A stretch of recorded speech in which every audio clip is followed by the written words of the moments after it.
Good evening, everybody. Welcome to another live stream. Good to see all the regulars in. Hello, Darren. Hello, Tim. Hello, Crispin. Hello, Cheeseburger Stroke Limber. Cheeseburger? Yeah, Cheeseburger. We're hybridizing. Cheese me, Stroke Limburger. Hello, Trevor. Stroke Upworlder. Tim, as usual, in on 2 accounts. Show off. Boosting our viewer content. Yeah, there are more here than it appears. Right. I am going to apologise in advance because we may experience video problems. David and I have looked at alternatives to get rid of fucking Discord. But I haven't been on top of it and set up OBS with what I need. So we're doing the Discord thing again. So we're doing the internet, boys and girls. Yeah. So David's video, please expect it to drop in, drop out, drop in, drop out. Hopefully his audio will be sustained, but if his video feed freezes or goes black, I'm not even going to attempt to rescue it. I'm not even giving that the time of day. Well, what about Assassin's Creed? You can't read because you can't spell for shit.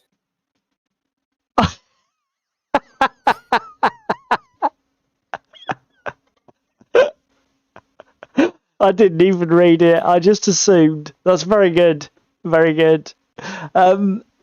So Crispin has finally stopped wetting the bed. Well done, Crispin. Milestones of life. Well done. I'm not going to say what instantly fell into my head then, because that is putting me in the gutter. So yeah, technical difficulties already check. That'll be the first thing to go up when we get a group Discord, I think. The live stream checklist. Technical difficulties. Oh, hello, Chris. Chris is in here early as well. Mate, this is getting to be a habit tonight. This is getting to be a habit. Right, okay. Good to see you guys. Anyway, so for everybody who's joining us for the first time, welcome to the Yellow Belly Tabletop live stream. The format of tonight's show will be the same as our usual. David and I carnage for 2 hours. Yeah, David. Well, that's if the technology lasts 2 hours and doesn't bin us out after 10 minutes like it did last week.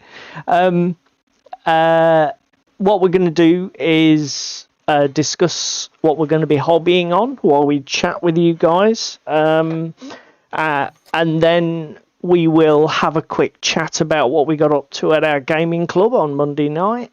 Then there'll be a little bit of blather and back and forth with the chat. Hello, Orinoco. And about 9 o'clock, we'll start a somewhat nebulous and woolly discussion around miniature scaling and how it applies to miniature wargaming and the hobby side of it as well. Bigger isn't always better. Luckily for me. So yeah, it's something that David and I have been discussing a lot, particularly recently, because you're getting into you're trying to rescale all the assets for trying to rescale FSD. Yeah, full spectrum dominance. I hadn't bothered starting. So you can tell us all about that when we get in the main topic. So do you want to go first, mate, with what you've got going on tonight? Yeah, come down to my table, boys and girls. Let's go to David's lair. Right, off you go, son. We are on the miniatures from League of Infamy still. They're looking good. That's finished now, other than the base. A little bit of bend on that spear. They're soft PVC. They're going to be a bit bendy. True. Deal with it. Okay. Dealt with. We are... Billion Suns. Good shout, Limburger. That will get involved in the discussion. Yeah, Billion Suns is a fucking awesome game. Speaking of which, we've got news articles related to that as well. Amongst other things. Yes, we have. Oh. You could have debriefed me. don't fucking pay attention to TT. So that's what I'm on tonight. What are you on?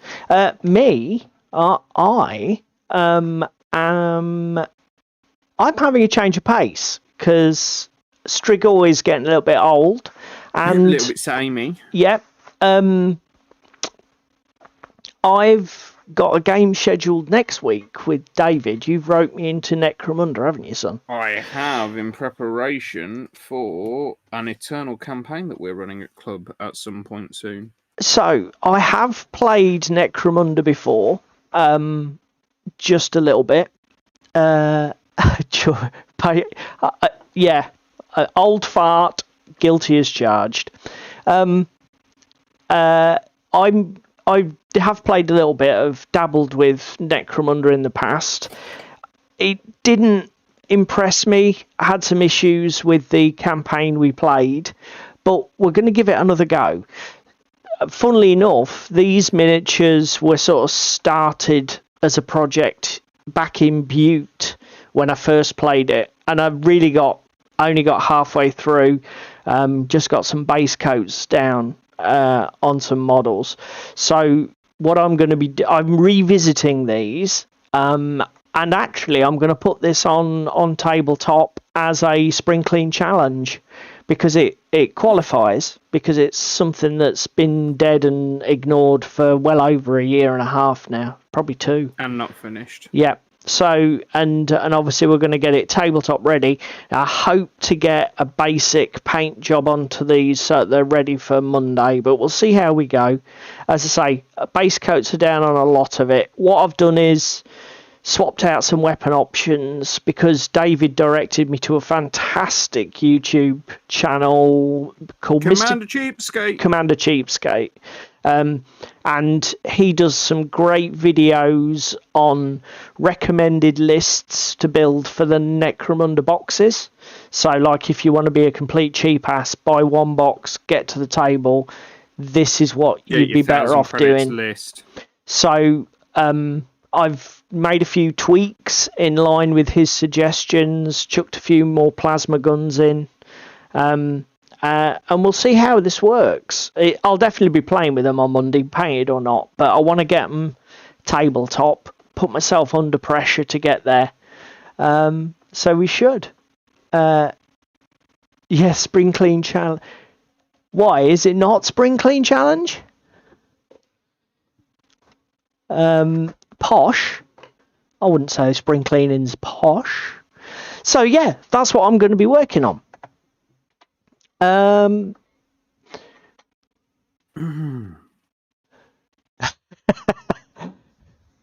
Look, Trevor, they're getting there, mate. They're not painted yet, but they're getting there.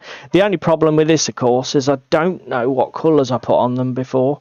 I've got a feeling I know, but because you didn't document shit, did you? No, this is back before I'd seen the light and realised how important it was to record what I was actually doing with my projects. So, but there we go. Live and learn. Put this on. So, club night. So on Monday, I didn't see him in the chat, but myself and Dan, Darren's still working on his Time Bandits, painting the actual Time Bandits, and Kevin, he's put some stuff on the OTT Discord. Excellent, thanks, mate. I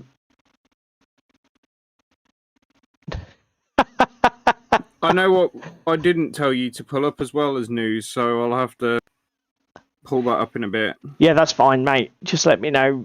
We'll do it on the fly. I've got a ton of tabs open for news, but we can add to it.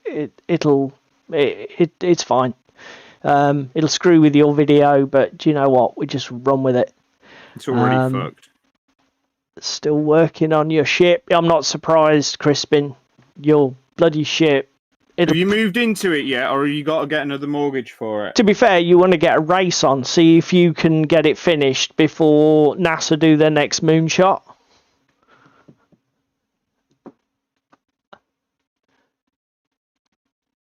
Ooh, Crispin's painting up some Warhammer Fantasy for use in an RPG. Is it for Dungeons and Dragons or something? Oh no, you mean for the Fantasy RPG?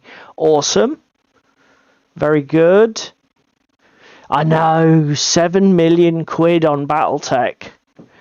That was one seriously successful Kickstarter, wasn't it? I've never played it, to be fair. I'm not massive into mech games, which I know is utter heresy. You're going to get bullied into it at some point. Yeah, I'm definitely going to get bullied into one of them. You like the look of that Gamma Wolves, is it? Yeah. Yeah, by Guerrilla GMG. Ashbroker. Yeah.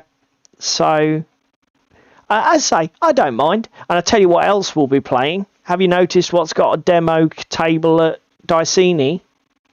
No. Bot War. Yes. So we'll be playing some Bot War. At least a demo game. Public service announcement for anyone who plays Drowned Earth and going to, what's it called, Salute at the weekend. There was a post going out earlier that they're possibly looking for some hands on some demos. So if you're going to Salute, go check it out if you've never seen it before. Yeah, actually, that's a good share. Any of you guys in the chat going to Salute? Because it's the big one that we don't really go to. Well, we've not been to yet, have we? There is salami at Salute. What? Tim, I don't know what wavelength you're on sometimes, Tim. And I thought Bot War would excite you. He's forgotten to take his meds again. Yeah, I thought. Anyway, this conversation got derailed. You were talking about Dan and what you did at club. Yes, so we resurrected an old classic. Dun, dun, dun. So on Monday night, Dan asked me to drag out from storage my classic first edition Space Hulk. So that's what I did. We played the first two missions. I think there's only 6 in the first edition of Space Hulk, and we did the alternating format where player 1 plays the Marines, player 2 plays the Marines, and then compare how you did. In the first mission, which is the one where you've got to flame the target room, Dan won that convincingly. He killed more Steelers and only took us. He didn't take any casualties, I don't think, and I took 1. Get into the target room, and we then did the second mission, which is sort of just about exterminating 30. Basically, kill 30 Steelers to win, and that was sort of technically a draw because we both lost 1 model getting to our 30 Steeler target. To just speak a little bit about this. This game came out in '89. We looked it up online. And I'll be the first to admit it's as random as all hell. For example, the second mission where you've just got to kill 30 Gene Stealers, the Space Marine player is totally at the whim of the dice. If you don't roll those jams on your overwatching Marines, you'll rattle up to your 30 kills very quickly. If you roll badly, the Steeler player will swarm you, and there's nothing you can do about it. But you know what? It didn't matter. This game is still fun, even today. I mean, it's one of them things that I felt like I was a teenager again. You got Steelers in combat with Marines, and we're sort of like doing silly moves, and it's so immersive and such a fun play experience. It'll nearly be 40 years old. I mean, just awesome. I enjoyed it so much. I said to Dan, I'd love to play some more Space Hulk because I own loads of it. I've got Deathwing, Gene Stealer, all the expansions. I haven't really got a lot of models painted for the expansions. I haven't painted my Gene Stealer hybrids or my what are they called? Grey Knights, Terminators for the Psychic expansion. Hello, Dan. Talk of the devil, and you shall arrive. But yeah, you'll have to say in chat, Dan, what you reckoned about Space Hulk. I know you kept saying, "Oh, mate, nostalgia," when we were playing it. But yeah, librarians. I've got that's right. You got librarians in the Deathwing expansion, didn't you? Or was it Gene Stealer? One of them. You got librarian models, but I do actually have some Grey Knights because they had a little box out for Grey Knight rules, I believe, in the back of the rule book. And I've also got the campaign supplement book, what we used to call the yellow book back in the day. I've got so much Space Hulk, and I've got first edition, second edition, third edition. I've got loads of it. So we'll probably be revisiting that at some point to play some more of it. It's a shame it is only 2-player. Otherwise, it would be, more of a shoe-in for our Monday night board game night, which we have once a month at club. But being only 2-player, that's a bit tricky. Having said that, I'm sure there are probably multiplayer rules for like using all of the stuff like Eldar, Imperial Guard. There are probably multiplayer missions out there that are fan created, if not official. So I might look into that. So yeah, that's what I did on Monday, and it was favourite. What was my favourite edition, Darren? To be honest, Darren, I'm not speaking to speak for Dan, I think, just for the fact that I played so much of the first edition. We played with all the expansion rules. We played with the Tyranid Warriors from Space Crusade and all of the extra rules that came with it. We did the multi-level maps using the pitfalls and ladders. We played through the Gene Stealer and Deathwing campaigns using all the psychic rules and the Patriarch rules.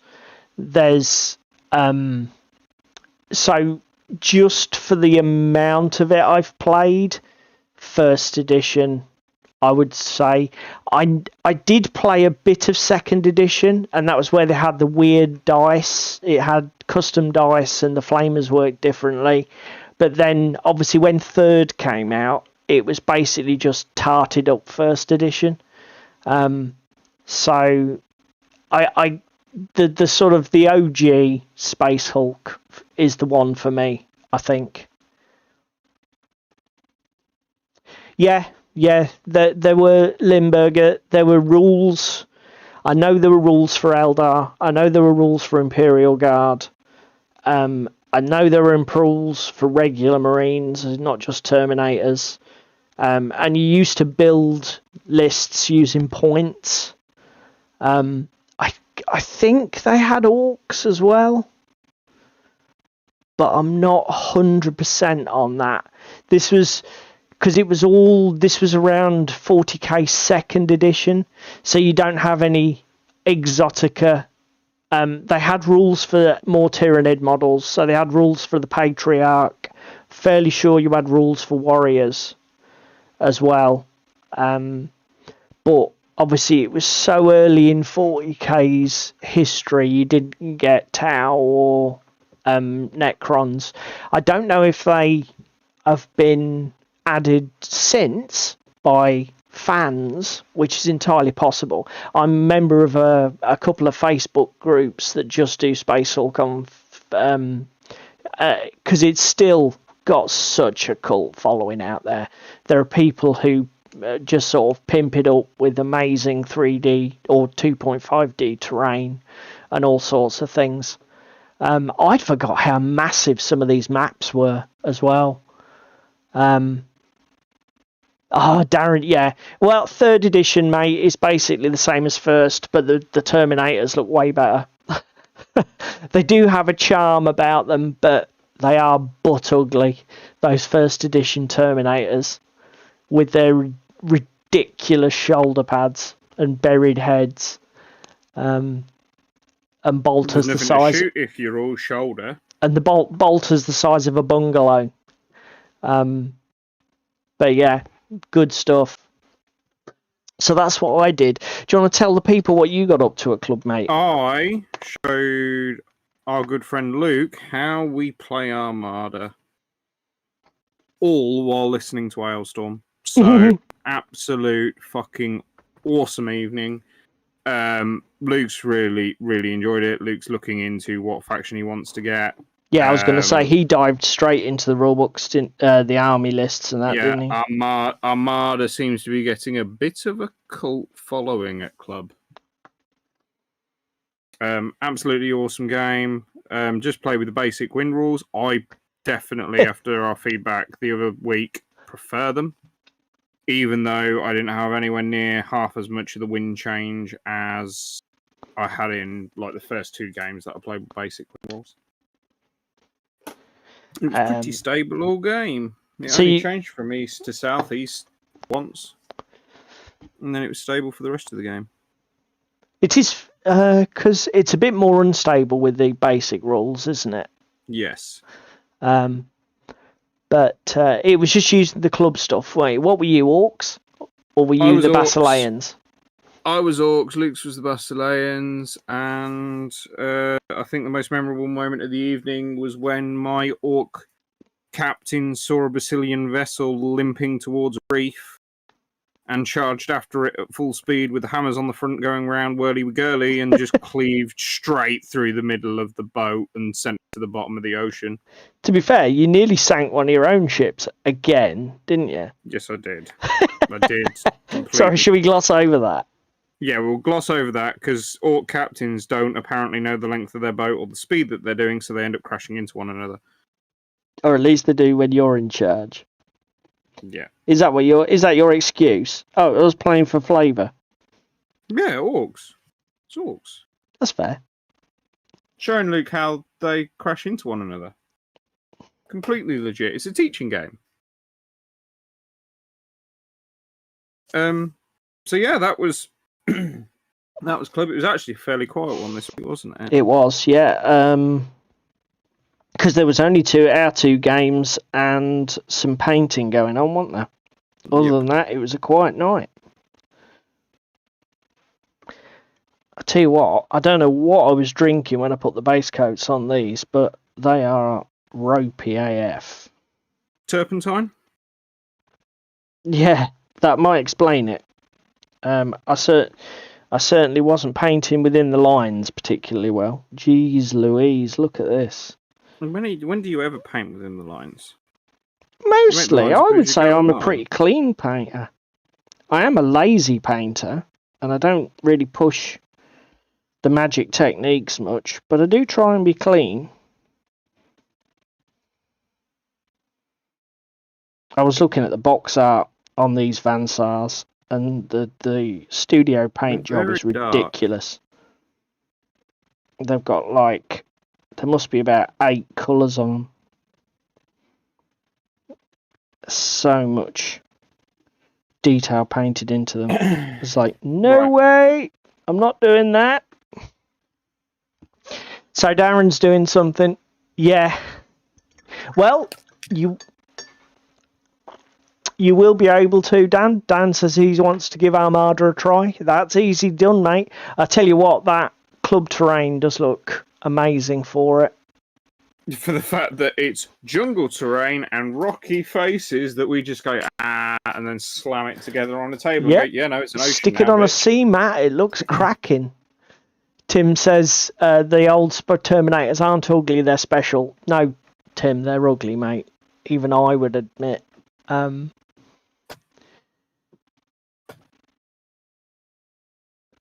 be fair, Darren, yeah, with what they were teasing 10th, I did Yeah. almost think all Space Hulk. I mean, we've got Tyranids versus Space Marines, possibly some new Space Hulk this edition. It's been a few years. I don't know. I don't know. They might revisit it. I'm not sure though. I mean, they've already released the 3rd edition box twice, haven't they?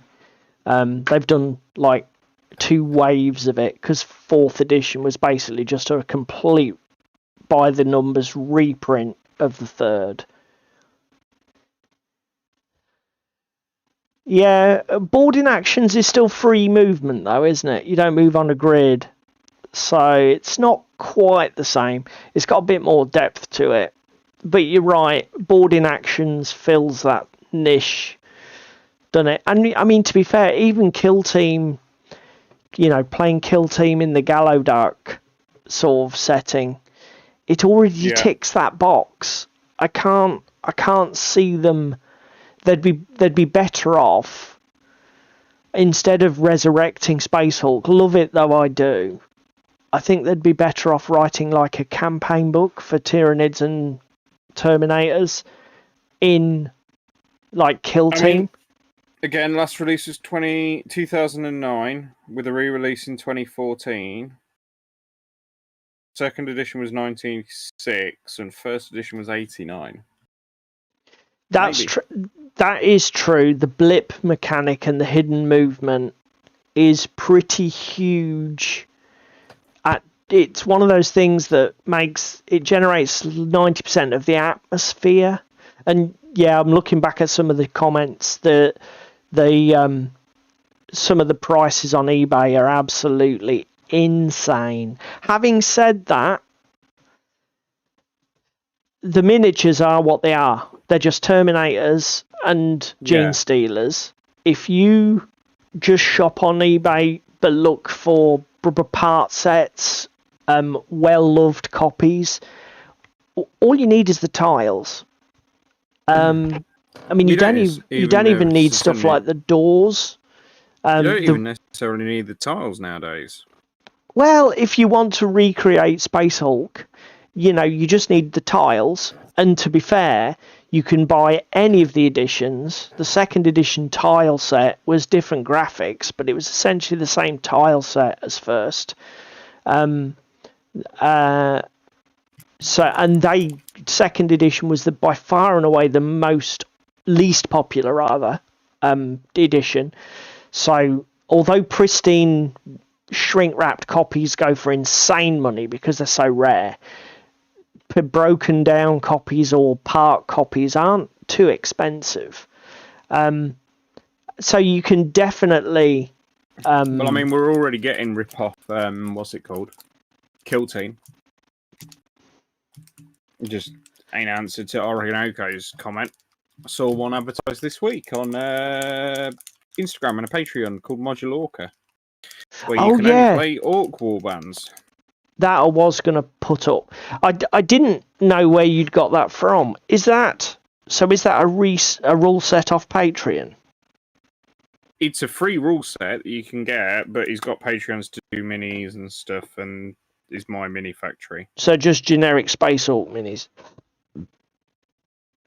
No, not Space Hulk minis. Space Orc. Sorry, mate. That's my fault.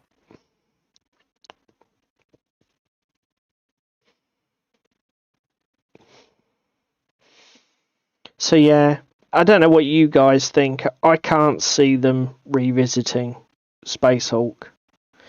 I think it sits on too much lawn that they already occupy with other products. All of the old rules and missions are available online as PDFs everywhere. Like I say, any old Games Workshop models will do as far as Gene Stealers and Terminators go. Even the current models are fine. And like I say, you just need a set of tiles to recreate those maps if you really, really want to do it as intended.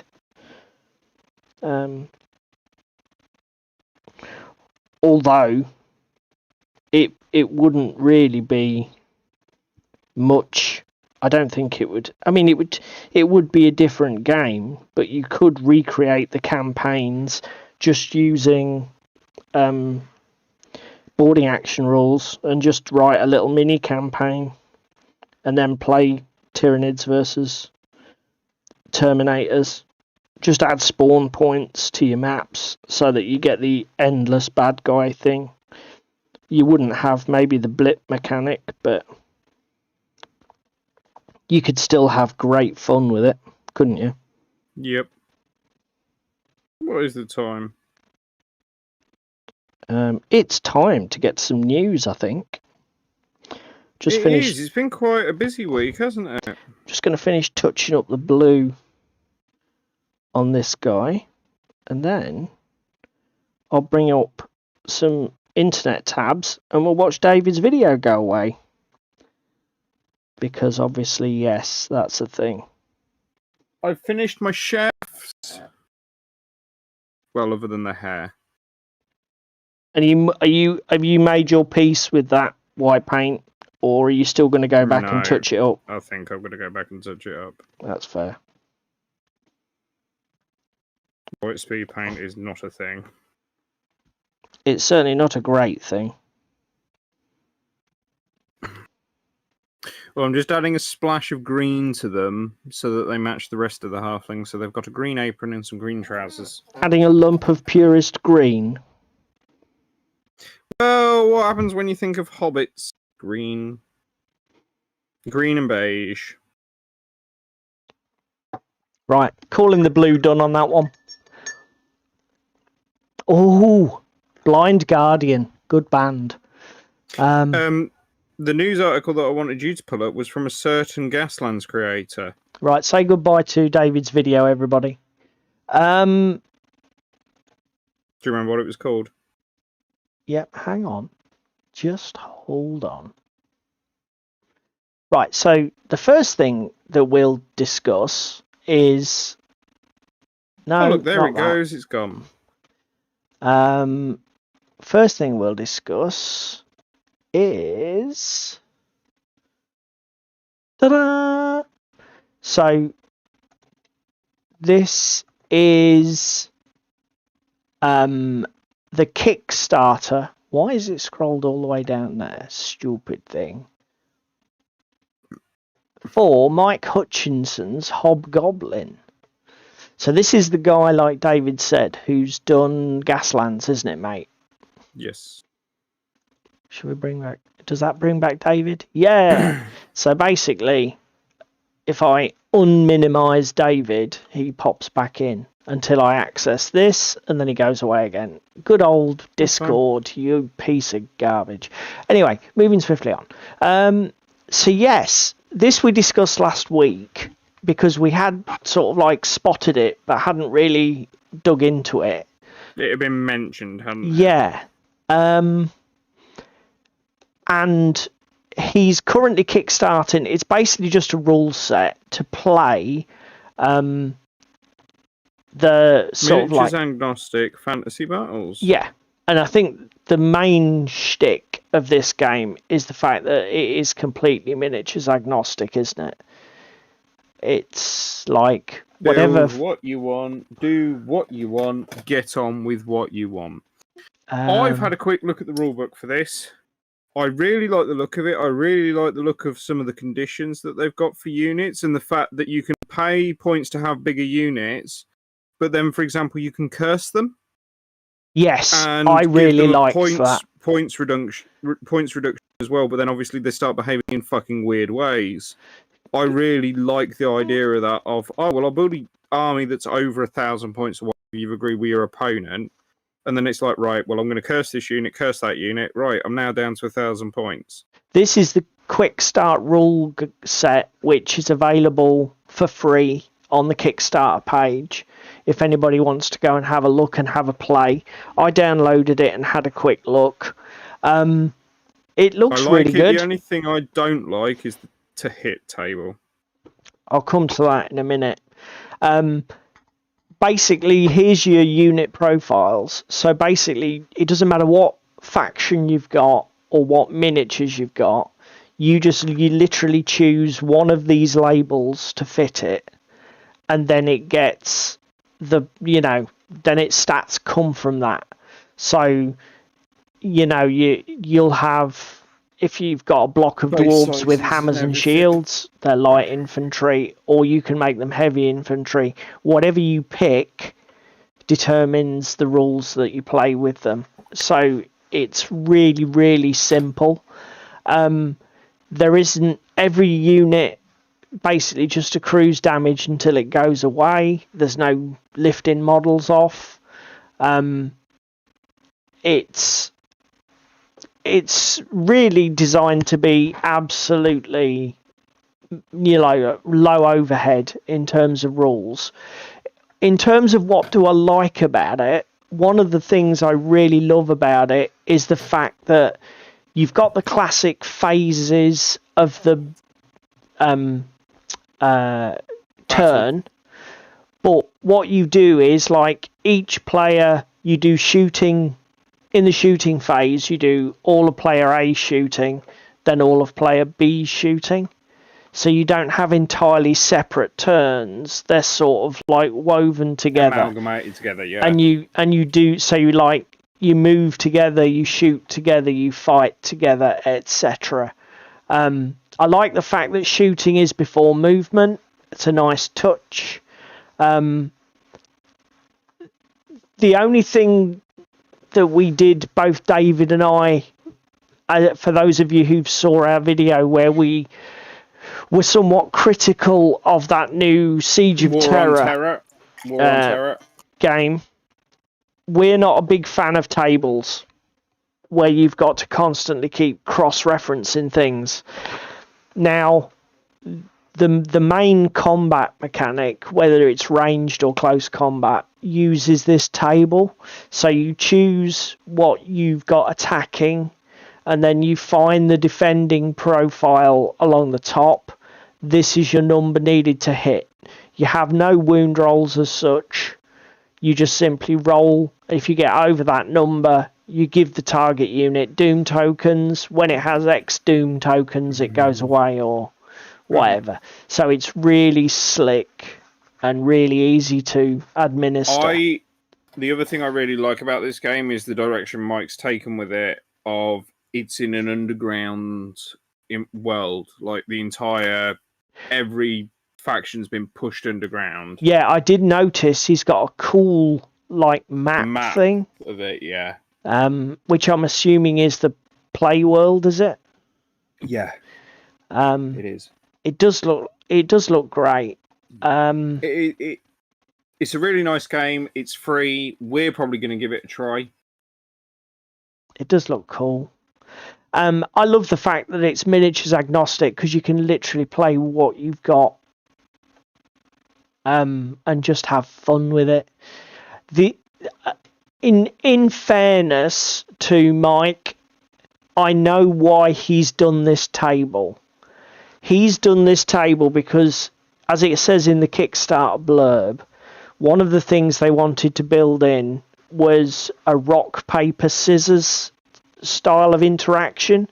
So that and every unit is valuable and has a place. Yeah. Without it all being just like, oh, you only take heavy infantry. Well, heavy infantry are awesome at killing certain things, but shit at dealing with other stuff. See, the problem with the system, like, let's take Warhammer Fantasy Battles for reference, because it's the one I'm most familiar with, is that when you could say, I want to define a battlefield role through the stat line of a unit. So it's got, like, it might have a particular strength, which makes it good against certain toughnesses, but then bad against things that are too tough, etc. It might have armor piercing, so it's effective against armor, but it's wasted when I'm attacking low armor targets. It might have all those sort of traits. It might have high armor but low damage output, so it's a good tar pit unit. It's resilient, but it doesn't necessarily kill a lot of stuff.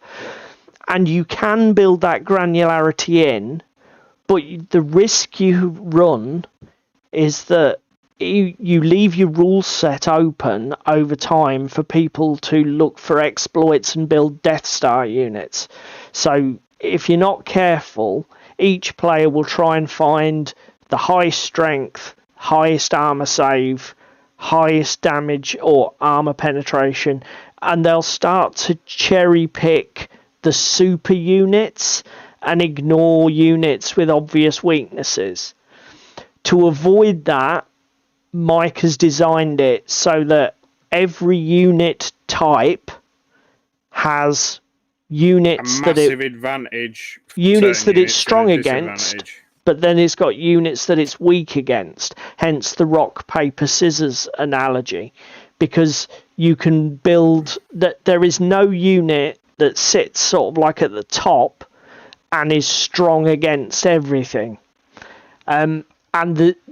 This table is a way for him to arbitrarily do that, because obviously he can say, well, like heavy infantry, I want to create weak spots in this line and strong spots in this line, and then it gives him a way to make sure that you don't get these super units, and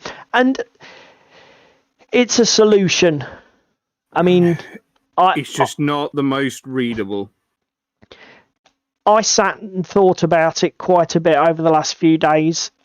From a game design point of view, I don't know as I could come up with anything better. So, you know, it's a really interesting idea. Let's have David back. Oh, it's so predictable. I can even tweak the bugs as we go. So yeah, anybody who's interested, the Kickstarter is, I believe, still live, isn't it, mate? Yes. Let's have a look at the Kickstarter page. So we've got another 26 days to go, so 4 weeks. Plenty of time.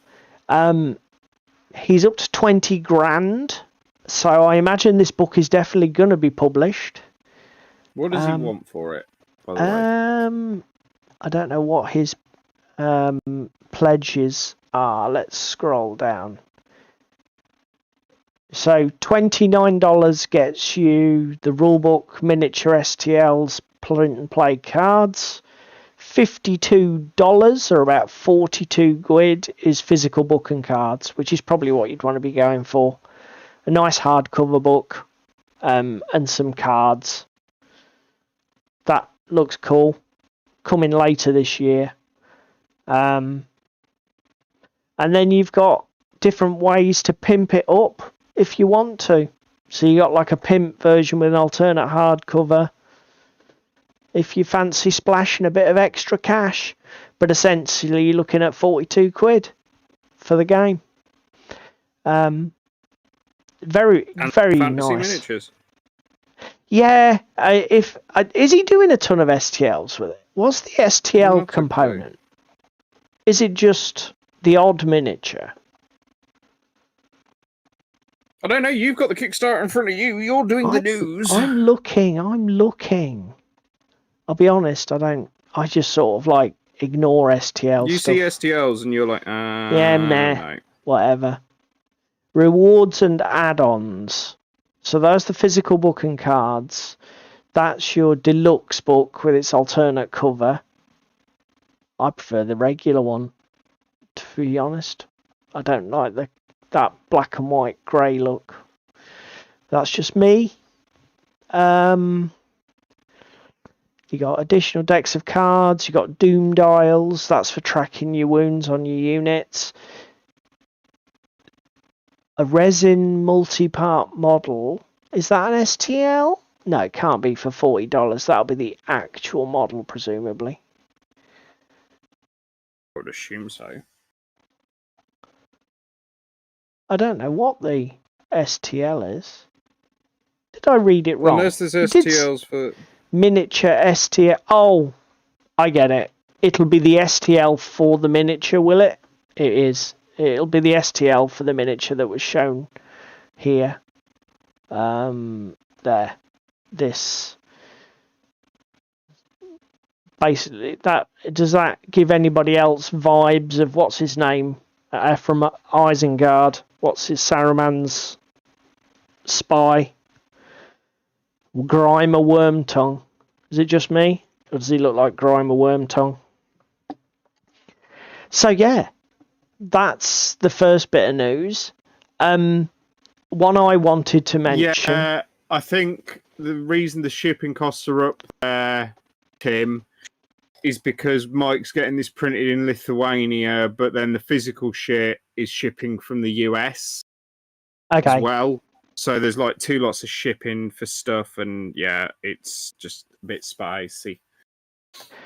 So I don't know what everybody else thinks, but I think Geek Gaming Scenics has been off the boil for me for a little bit. He's not really done any videos I wanted to watch, but his one this week was killer. Now, this is the Brutal Cities MDF terrain stuff, which I believe is an Australian company. It's Australian or New Zealand, I think, one of them. And I know that you guys who spend a lot of time on the OnTableTop site, OTT gave one of their sort of they've got a range of terrain where they include acrylic pieces to sort of simulate glass, so you can do greenhouses and some really unusual terrain effects. But he just really basically showcased, and it is a sponsored video in fairness, but he showcased their regular MDF products, and I didn't realise some of their buildings are huge. Yes, they are nice. Absolutely massive. Now, Luke does say in his video that they're not the cheapest, but I'll be honest, although Luke doesn't mention it, I think you've got to remember, when the terrain pieces are this big, you're going to very quickly hit an adequate table coverage with less. Do you know what I mean? When you're buying, I know what you mean. If you're buying MDF buildings for 25 quid or whatever they are, you might need to buy 15 or 20 to get a tightly packed urban table. When they're like this size, more than 2 or 3 of these on a 4x4, and you're very quickly going to be unplayable. So you have to, I think, put the context around the size of the products on offer. But it's a great video. It showcases the terrain that they do, the products that they do really well. He shows the modularity and the way you can put stuff together, shows tricks for painting it on the sprue and speeding stuff up. It's a really good video, and it's nice to see Luke back on form and doing something that really was informative. He put this one together upside down, which he admits in the video. Bit of a whoopsie. But I mean, you can tart up the interiors and all sorts. And like these lift shafts that are in the buildings, they actually come with a little MDF lift that you can. One of the buildings, he's got the side open, and you can actually set the lift at floors. I wonder if I can find it. Here, look. So this is where he's showing it off. Look, you can actually set the lift at the floor that you need it to go at. So it's really good for role playing and that sort of thing. It's got a ridiculous level of usability. And another point that Luke does make, which is very valid, is that the buildings are big enough that playing inside them is a thing. Sometimes when you get terrain, you can't place models in it effectively. It just gets too crowded. But this stuff, because of the size of it, works really well. And as I say, that is a shame, Tim. I noticed Mel was sort of like coming back from whatever dark space of health issues that he'd had, and posting. He'd been doing a lot of his Burma build stuff. I didn't realise he'd gone off again. Because funnily enough, I've been watching his Burma stuff with interest because it fits my bolt action project to a T. Your Fall of Singapore. Yeah, all that Malay Peninsula. I've been looking at his stuff going, oh my god, I would kill for a terrain set like that. Oh, that's a shame. I do like Mel. Nice man. He's a very nice man. So what else have we got in terms of news? This was one you wanted shouting out, mate, wasn't it? Come on, YouTube, load. It's our good old friend Dave from MS Paints. Oh, his biodomes. Yeah. Now, basically, the TLDR version, Dave takes a load of aquarium plants, and these plastic hemispheres are build your own Christmas baubles that you get from the craft shop, and they come genius. They come as 2 acrylic halves that you can glue together to make a Christmas bauble with stuff inside or spray coated with glitter and paint. And he basically takes the halves and turns them into these fantastic biodomes. And he shows you the whole thing, shows you tinting them, getting the frosting effect using white spirit. He's done a fantastic job with these really zingy aquarium plants. He shows you a great technique for dipping them in a mixture of green paint, water and rubbing alcohols to just knock back the colours and tone them down a bit. But he produces some fantastic terrain. The stuff looks absolutely killer. Is this another shot here of the finished? There's a shot of some of the finished things from directly above. They look absolutely marvellous. And they're so unique looking. The bases are pre-cut MDF circles that he bought like 100 for nothing on eBay. I don't know what size they are, but he got them to obviously match. But it looks fantastic. Great video. Again, not only is it really nice to watch because Dave's cinematography and that is top notch, but actually that is a cracking video.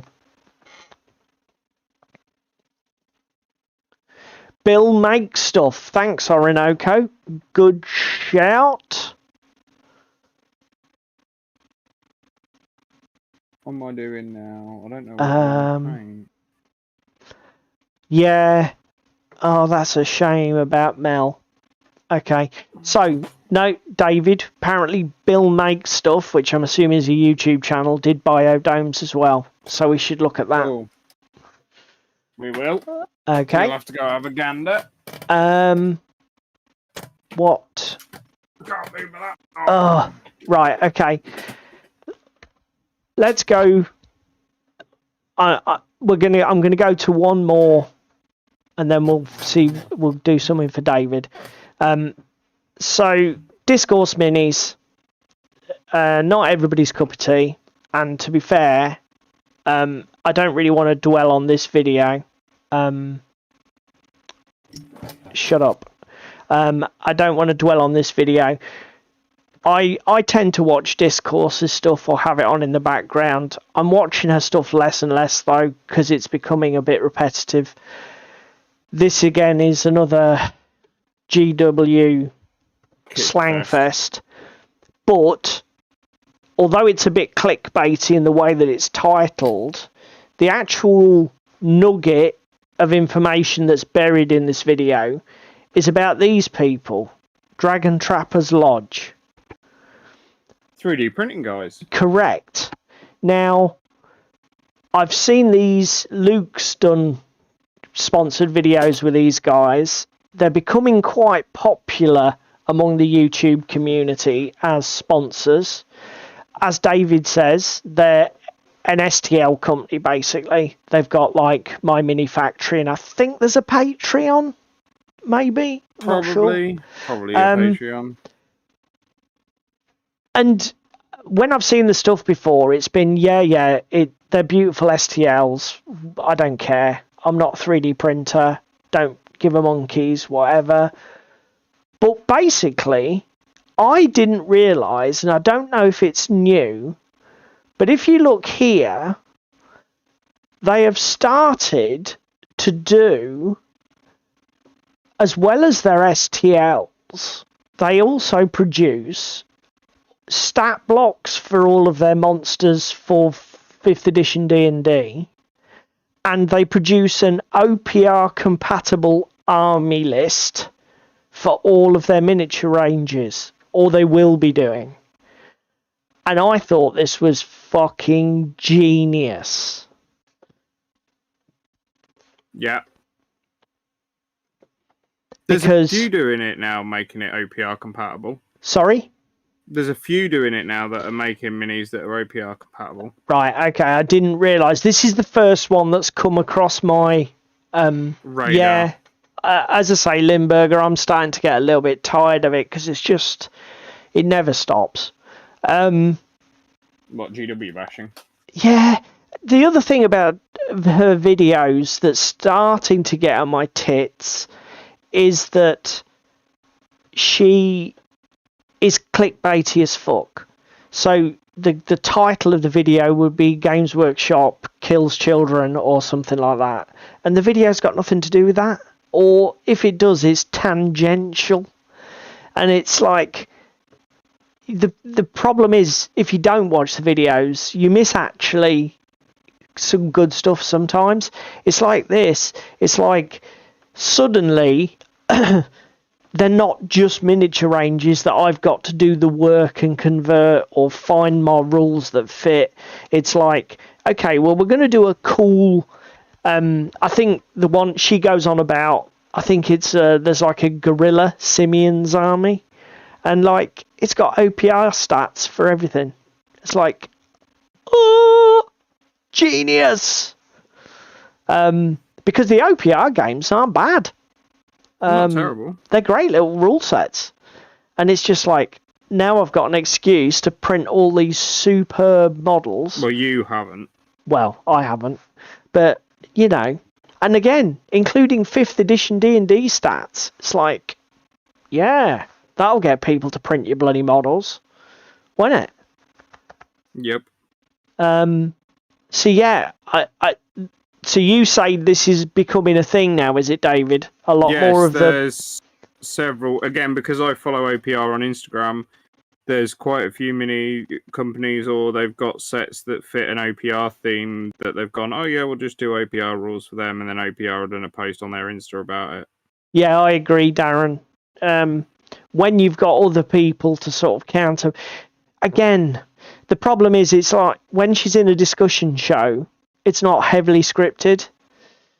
You know, she actually sort of like... You've got something to counterbalance it and keep it going. Her own stuff's... And again, to watch her on video now and then, it's fine. But I find I'm not able to just click on every video she makes, because it's just like, what? Yeah, very true, Tim. Sorry, mate, I talked over you and got derailed. So are OPR sort of like showcasing OPR these people? Allowing it, yeah. And are they actually going as far as sharing? Yeah, they're putting it on their Instagram and stuff. That's really cool. See, that's great. Here's a cool game we do, and there's these other cool people producing 3D prints. If you want to go do their stuff, do their stuff, but here's the rules for it in our game. I mean, I don't know of a company that has the same sort of stance to you. And to be fair, this is exactly what Discourse's pitch on this whole video is, which is instead of, you know, chasing people who want to sit on your lawn, you know, like GW take out these cease and desists on people who Indeed, make yeah, models that everything, infringe yeah. their copyright and sort of like that make proxies. It's a much healthier to just say these people are supporting our game by putting rules on their miniatures for our game. It's healthier. Yeah, I get it. It's a completely different. It's a different proposition for OPR to do something like this than it is for Games Workshop. Games Well, again, Workshop, OPR are technically already squatting. yeah, and not only that, OPR are not a publicly listed megacorp with, $1 million The shareholders. stockholders to keep happy. It's a completely different proposition. I totally get it. And Games Workshop will never engage with this sort of thing. Although Discourse does say, obviously, one of the things that has a strong parallel with this is the open gaming license on Dungeons and Dragons, which was something that Wizards of the Coast brought in decades ago. Having said that, of course, Hasbro are trying to kill it because, just like Games Workshop, this is not good for corporate business. When you're looking to build a monopoly as the biggest bear in the woods, giving other people permission to share your food isn't always a good idea, is it? Yeah, exactly. Cheese me. They handled it badly. Everybody said, "Nah, tell you what then, if you want to move the goalposts, we'll just fucking start playing a different game. Fuck off." And do you know what? At least Hasbro listened, though. They backed down. Yeah, they did back down. Although, I think everybody has still got this itch at the back of their neck that they've tried it once. It's probably only a matter of time before they try it again. What else have we got? But...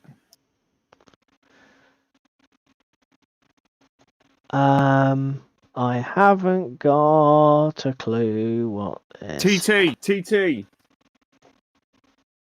Don't even know what that is. Exclusives. Yes.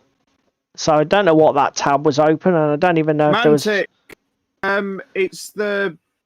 Isn't it the new 5e compatible stuff that they're releasing? No, it wasn't. Boxes. But we can bring that up. Yes, so David, just before the stream, said that, it's 9 o'clock, so we'll make this the last one. David did say before the stream, I think it's in line with... event exclusive Salute. They've brought out a few... Now, it doesn't actually say on this page. Do you know which ones... I know which ones are new. So the Venetor in the top left-hand corner. Venator, yeah. Yeah. The 2 resistant spaceships on the top row. And the 32mm spike drone. Yeah. Are new. Yeah. For this edition. They've brought back all the other 32mm special editions that they did as well. Because these are all old models, aren't they? Even this... they're all older ones. This is Carnivale, isn't it, this one? King Punch. No, that is Rumble Slam, I believe. Is it? It's got that bridge on it. Is that? Has it got a clear blaze on it? Oh no, I thought you were further at the desk with the guy with like the unicorn outfit on. I thought that logo was Carnivale, but I could be wrong. Or is it just the faction? Maybe it's the faction, and maybe that... Because to be fair, it does look like a Rumble Slam model. I just assume. Is it on a clear blaze? I think it might be, mate, and a square one, which means it is Rumble Slam.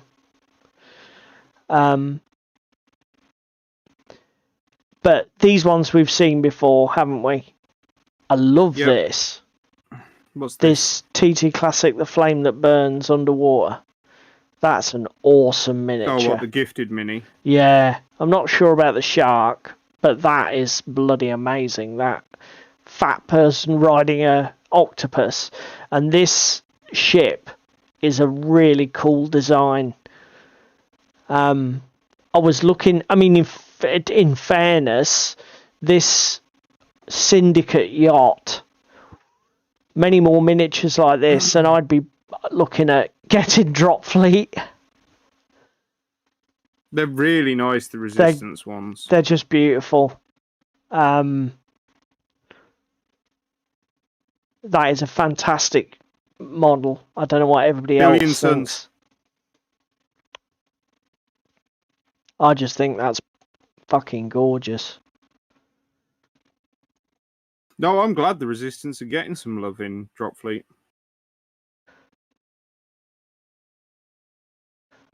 And I'm assuming that's a studio paint job, because that's pretty baller. As a paint job goes.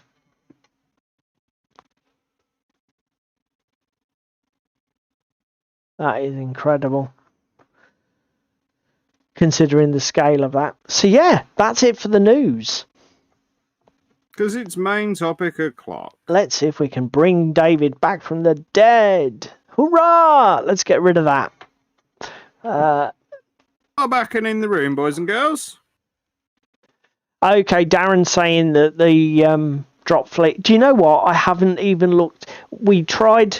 Did we try Drop Fleet? Or did I play it with somebody else? Was it you I played it with? Me, you bellend. I'm the only one who's got a Drop Fleet starter. And it didn't really click with us, did it, mate?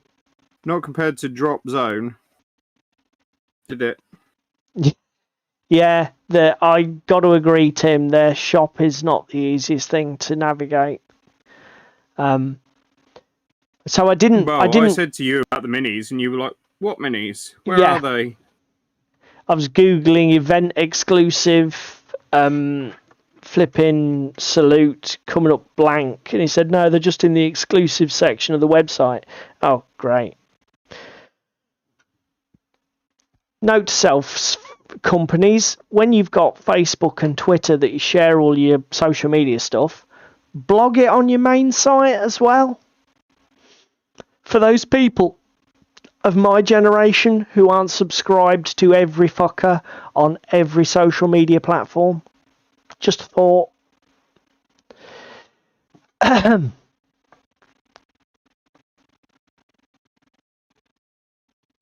They're talking about that monorail. That does look fantastic. The new monorail is gorgeous, but it's not event exclusive. It's just back from the dead. It now says it comes with 8 pylons and some rails. Yeah, that's true, because they've got the Troll Trader site as well. And the Carnivale site that went down the other day. Yeah, that is back up, by the way, for everybody who watched last week. The Carnivale gang builder is working again. So I'm assuming it was an update or something. So it's 9 o'clock, mate. Shall we talk about our main topic? Yeah, about how big things should be. Yeah, what's the right size? So, for anybody who's watching along on YouTube and is new to the field of miniature wargaming, or our channel in general, it is true to say, without any hyperbole, I think, that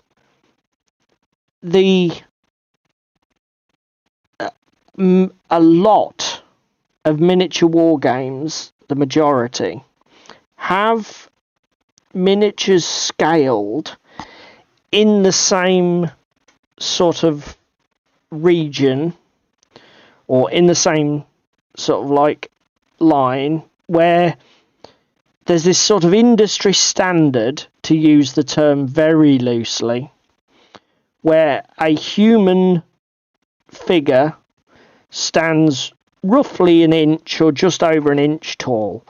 So commonly it used to be you'd see miniatures, and again it varies between manufacturers. Some it would be to the top of the head, some it would be the eye line. Eye level, yeah. But the miniatures were around 28 millimeters tall, give or take, and that is for a standard run-of-the-mill human being. Obviously, where you've got exotic monsters and weird space aliens, then all bets are off. Obviously, they can appear at much larger scales. But when we say, as miniature wargamers, when we say, oh, that's a 28mm game, that is what we mean.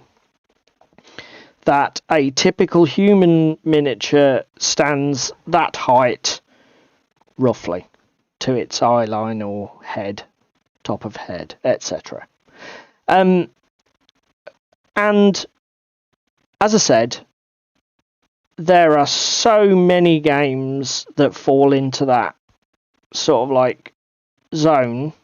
It would take us all night to list them, wouldn't it, mate? Yeah. And the vast majority of even companies that make printable miniatures, STLs for printing, they're all designed. Scaling them at 28.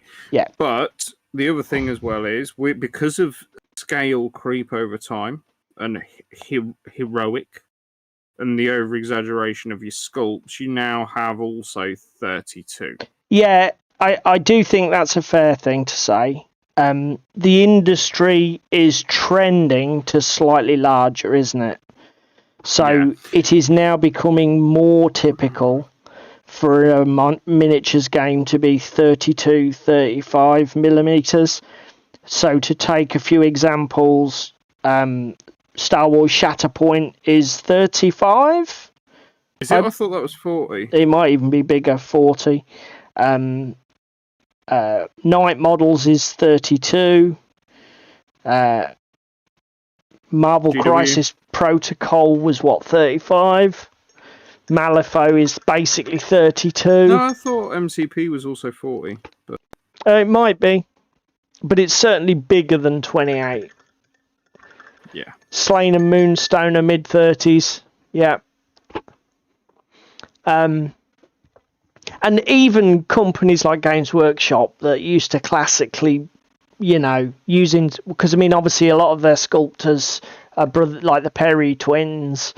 They used to make models in that 28mm bracket, which is very common in historical wargaming as well. Games Workshop have started to upscale their models so that they can add more detail and get, more busy sculpts through their 3D digital modelling processes. So, as I say, it is fair to say, mate, that it is trending upwards, isn't it? Yeah, it is fair to say it's trending upwards. Again, for me as well, there is the other end of that scale. You've got your 6mm Battletech, you've got your 10mm DZC, you've got because full spectrum dominance, you've got sort of both ends of the scale. So you've got something that's less than a third the scale of your GW minis, for example. Historically, and I'm going to use this word in both contexts, there have always been other scales at which you can play games and other scales for which miniatures are made. And you can probably find miniatures at any scale between 28 and 2mm.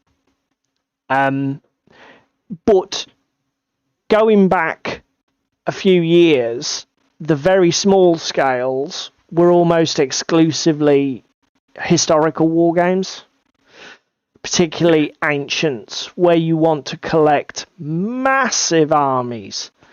And obviously doing that at a 28mm scale is impractical because you'd literally fill a room with models very quickly. And need to remortgage the house that those models are contained within.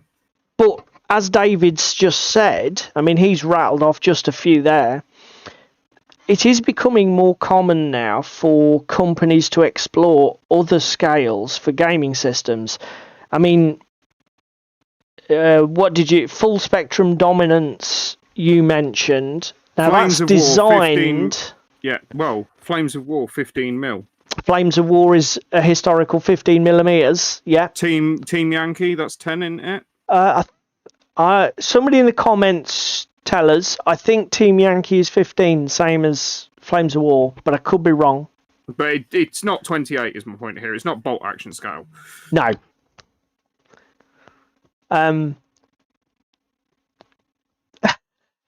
Yeah, I mean, I agree. Yeah, Team Yankee is 15 mil. Thanks, Lindberger. Drop Zone Commander's 10, isn't it? Yeah. From TT Combat. I mean, Drop Fleet is 1 and fucking billions of numbers because it's a space-based game. I mean, obviously for certain gaming types, David's mentioned Drop Fleet Commander, which is massive spaceships in orbit around planets. Another game format where you'll see ridiculously tiny scales is a lot of sea combat games where you know, particularly moderns, where you've got very large modern battleships and destroyers. Obviously, if you don't have absolutely tiny scales, you can't even get the armies on the table because they fight at such preposterous distances, etc. In your back garden. Yeah. But A Billion Suns is a great example of a relatively new game. Billion Suns doesn't have a scale, though, does it? They just have recommendations. Yeah, if your Corvette should be roughly this size, and your battleship should be roughly this size. Because of the way the rules are jigged in a Billion Suns, and because you measure from the exact centre of the model regardless of its size, technically the sizes of the models don't matter. But you know, it's spaceships. You can play with singularities. They're going to be fucking. It's a huge scale game.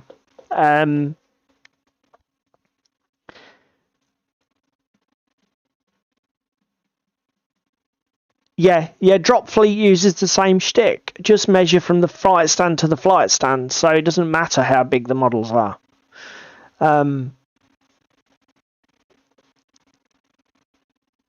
Yeah.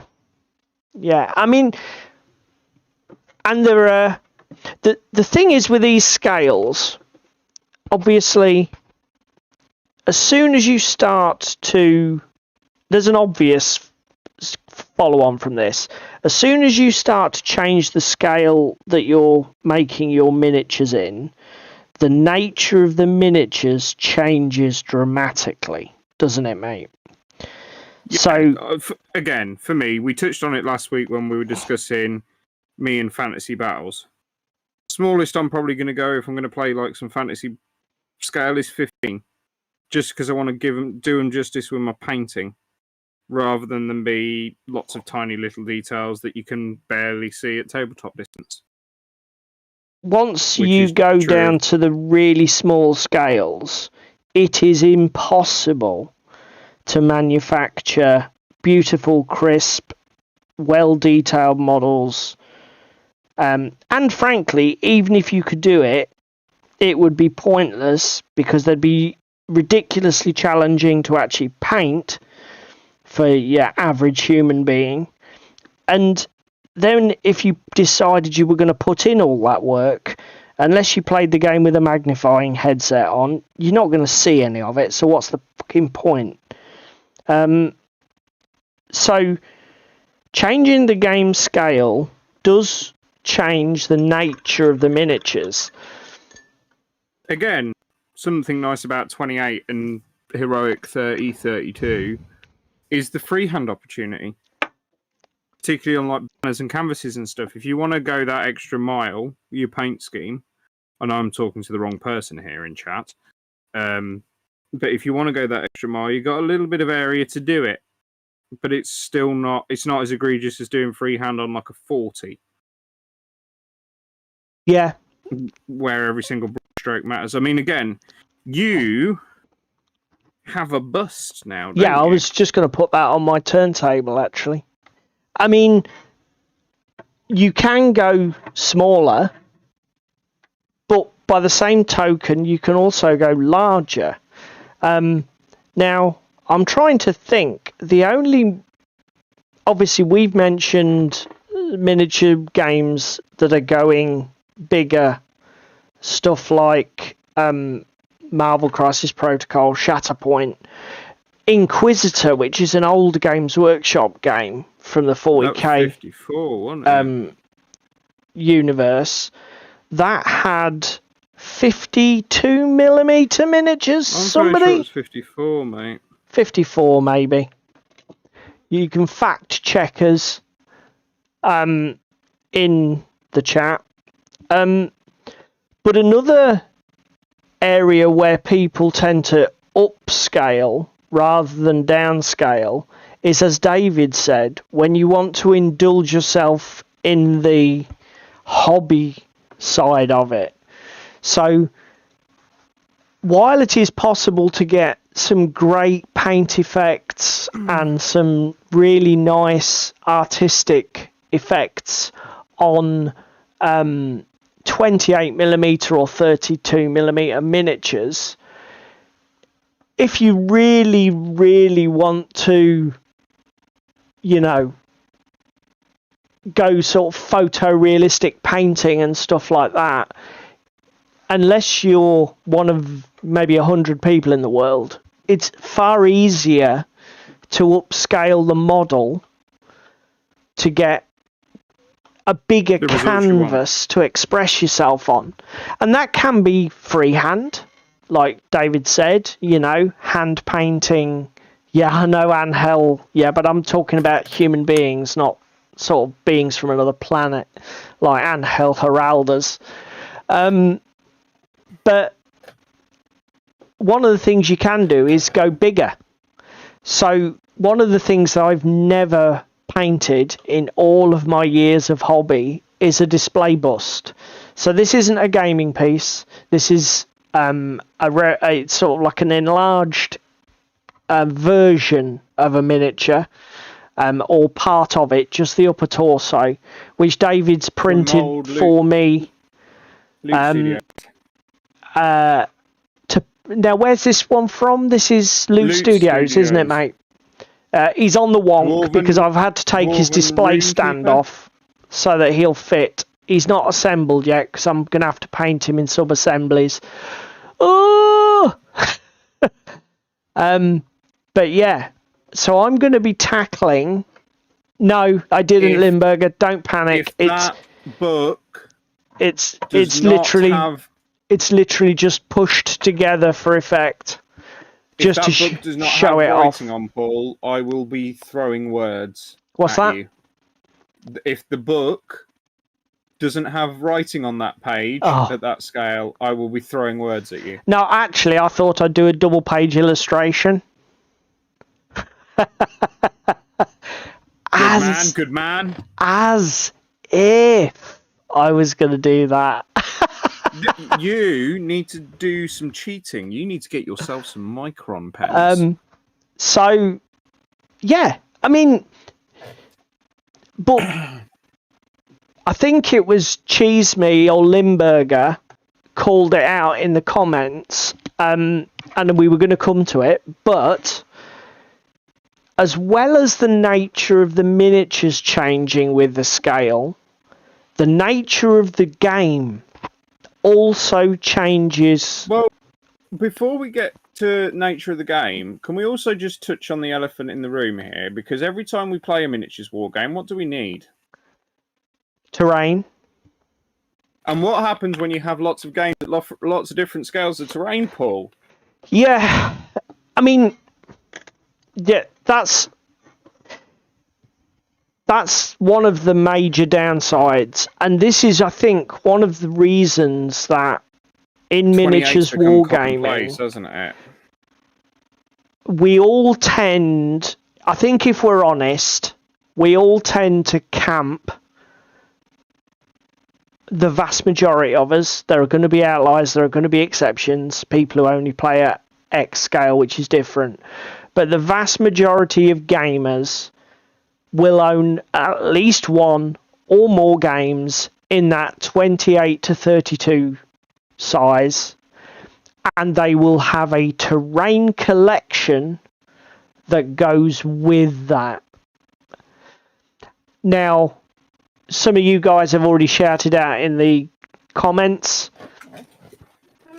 Play with trees, because your little pine trees become giant redwoods. Yeah, I mean, there are some things that are, some terrain features that are by their nature quite scale agnostic, depending on how you do them. So, for example, if you start adding a load of flower tufts from the railway companies or some sort of terrain company, a flower tuft rather, is not going to scale particularly well at 6mm. If you leave it as grass and don't put any details on it other than a bit of, gravel or grit, it'll scale really well for 10mm, 15mm, even 6mm maybe. Roads and rivers, I'd say rivers more than roads. Something that can be a 1-inch wide stream at 28mm becomes a 400, 500 foot, main Congo channel River. Yeah. In a 6mm game. Obviously, one of the at 6mm, it's a bunch of sunflowers. At 28mm, it's a dandelion. Cheese me makes the point that I was just about to come on to. Roads less scalable, particularly for me, because of putting like central reservation markers and stuff in. It depends on the roads. It depends how you mark them. Because obviously if you start putting things like manhole covers and road markings, that can very quickly trap you in a particular scale. And as I say, I think one of the reasons that as gamers we will probably we like to squat in that comfort zone of 28 to 32, is as you start buying terrain, particularly anything that's human built or man-made, it'll have features on it that will tie it to a scale. It's very difficult to make something with windows and doors the that will work. table that we had on Monday is a prime example of stuff that is completely agnostic. It's fucking aquarium plants and some rocks. Yeah. Essentially, it's the resin rock set from GameMap.eu and anonymous brown bases with aquarium plants on it. And there's nothing else to the set. So, and it works amazingly at small scale, and it works amazingly at 28 and 30. Yeah, it looks like somewhat over vibrant, I'll give you, but it works well as overgrown jungle beaches surrounding rocky atolls for Armada, and it works great for rocks on a green field mat. And the jungle scatter, the aquarium plants look great for jungle scatter for like, what do we use them for?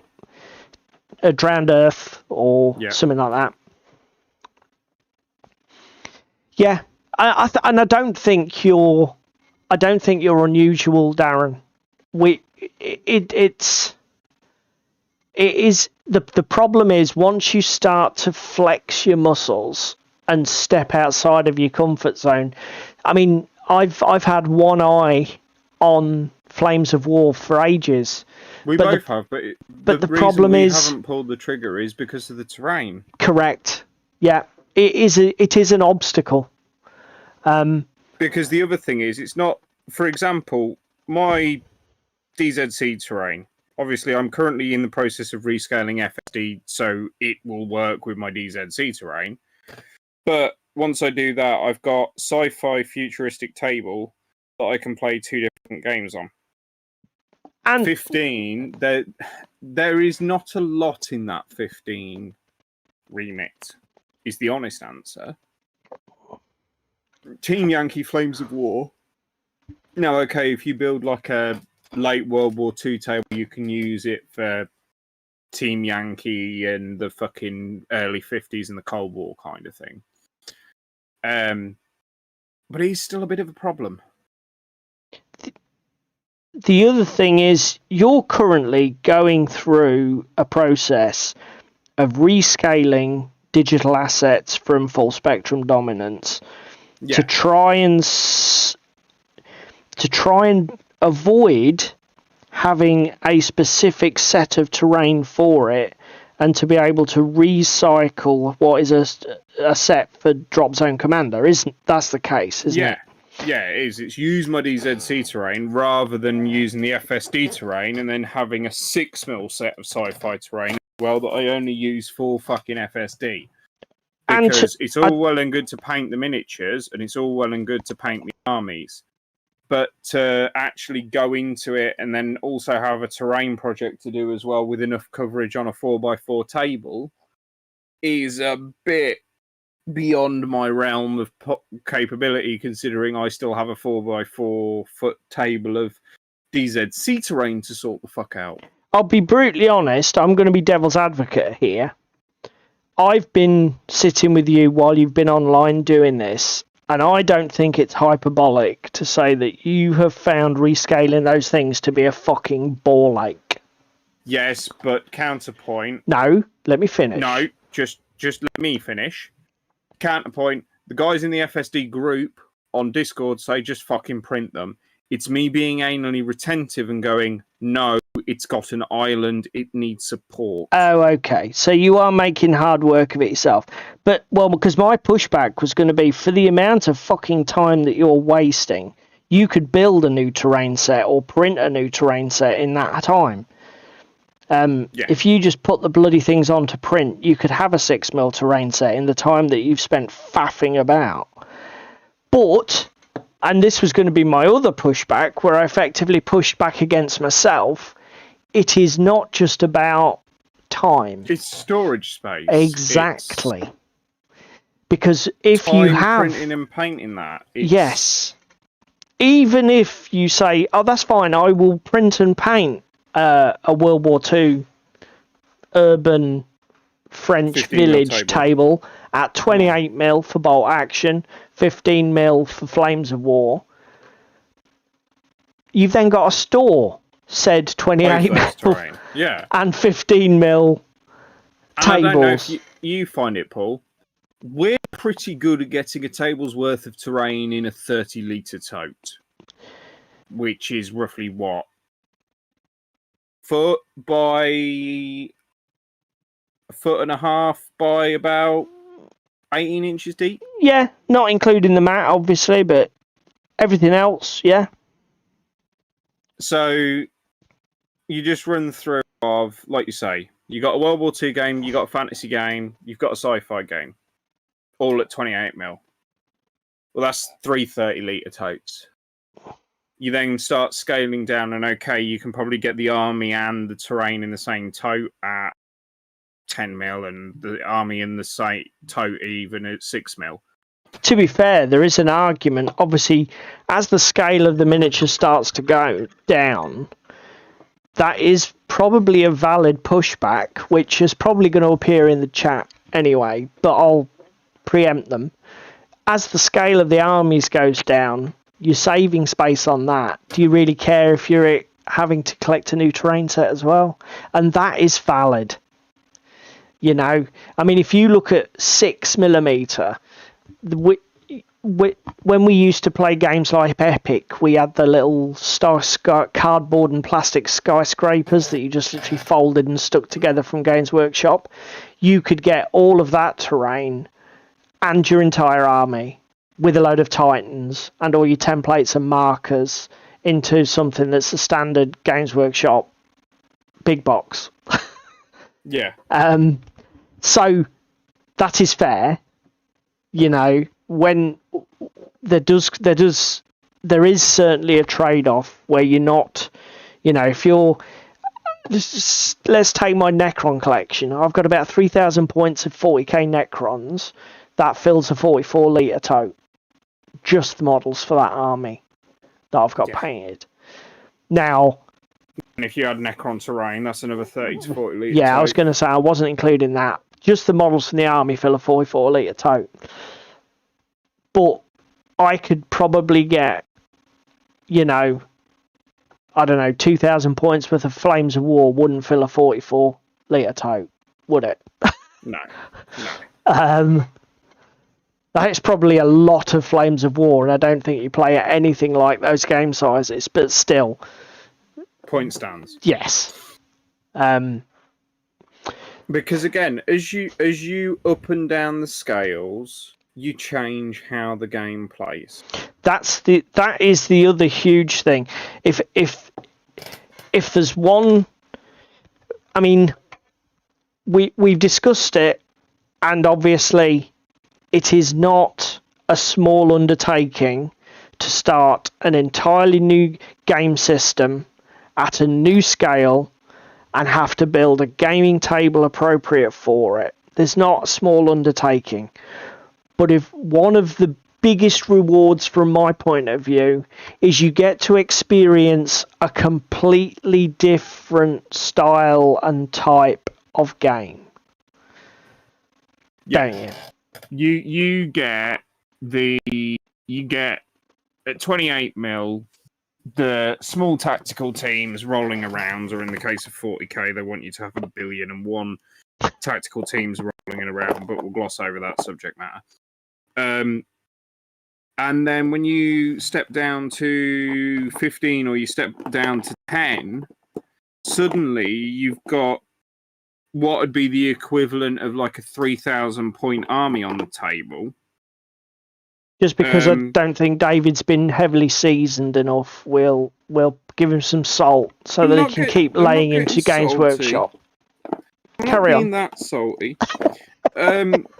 But yeah, you completely change how you're playing the game. You go from a small skirmish and tactical level to full like fucking companies duking it out and feeling more like you're playing Command and Conquer.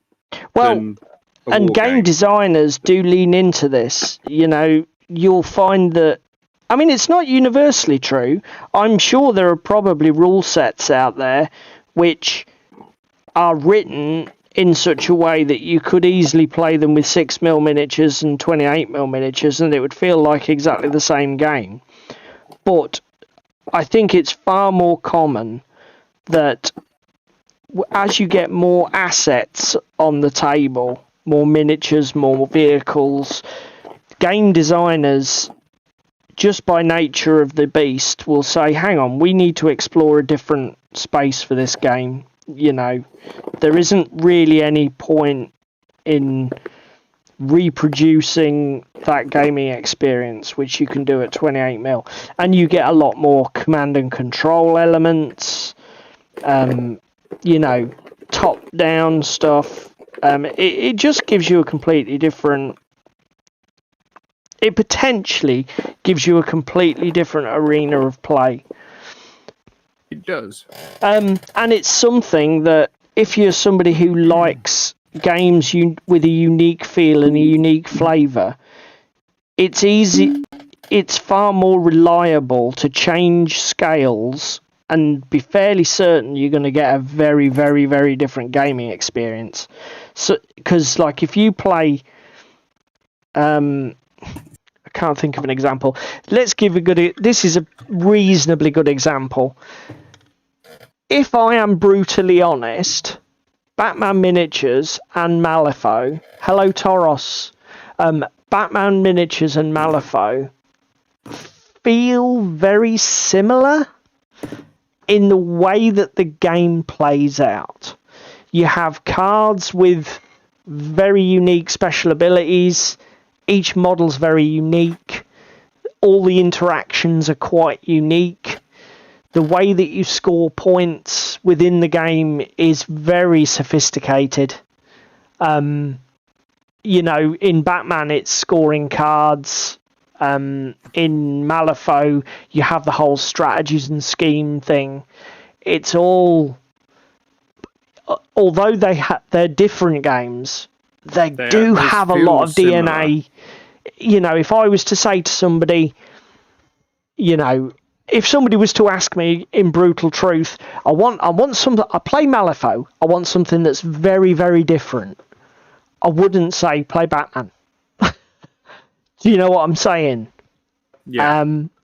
It's just like not different enough. I would say maybe play Frostgrave. way simpler. All the interactions are basic. The whole emphasis is the campaign and the narrative. What happens on an individual encounter is so not as important. Those games have obvious differences, and if you're that player, it makes sense to play them.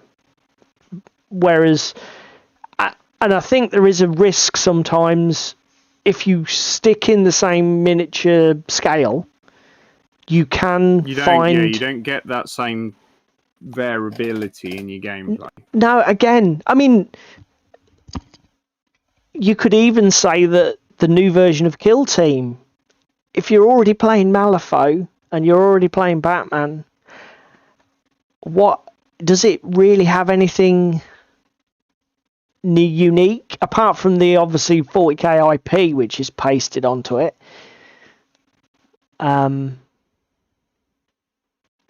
Okay, so interesting factoid there from Darren. 5 parsecs and 5 leagues were originally written with 15mm in mind. Ooh. Didn't know that, Darren.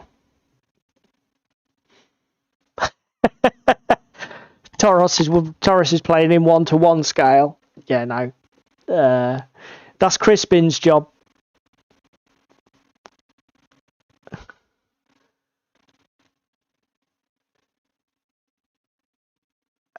I'm just dry brushing a contrast miniature, and I don't know how I feel about it. Cool. That's an interesting little factoid. So, is it obvious from measurements? Because I don't really know either game. Or well, again, even some designers are now starting to go, well, actually, fuck your scale. Decide what you want. FSD. Using the DUs, the distance units that you change depending on the scale of the game you're playing with. Which is a really cool idea. That one from Irregular Wars, Forbidden. Yeah. That uses base units, doesn't it? Yeah. So, like, whatever your base unit is, so like 25mm, 40mm, 10mm, all of your ranges are multiples of your base unit, which is a clever way of doing it, because it makes it, you can play it on a 2x2, 4x4, just scale your models and as you want. Some game designers in this space of flexible scale gaming and alternate scale, let's call it alternate scale gaming, assuming that 28 is normal and standard. This alternate scale gaming, some of the game design things are fantastic. There's some really clever people in this, and some great games.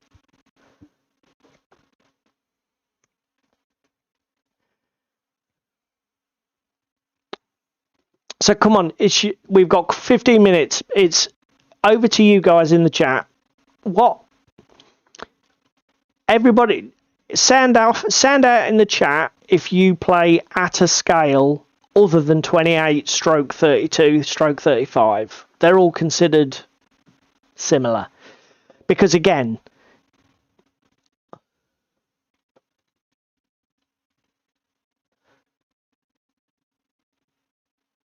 okay, again.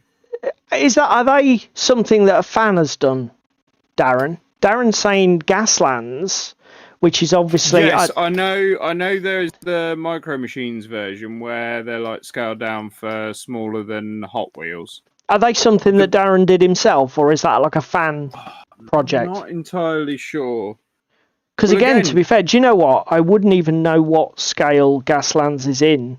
Those Matchbox. 164. 164, is it? Which is about 20. Is it? Okay. I knew that 28mm about 150, 152, in it. So we've got Tim wandering in with Battletech at 6. What's Bot War at? Yeah, what's Bot War, Tim? X-Wing is whatever it fucking wants to be. That's fair. You see, again though, we talked about there are certain types of game sort of space games and sea games, you have to have a really small scale or the games just don't work.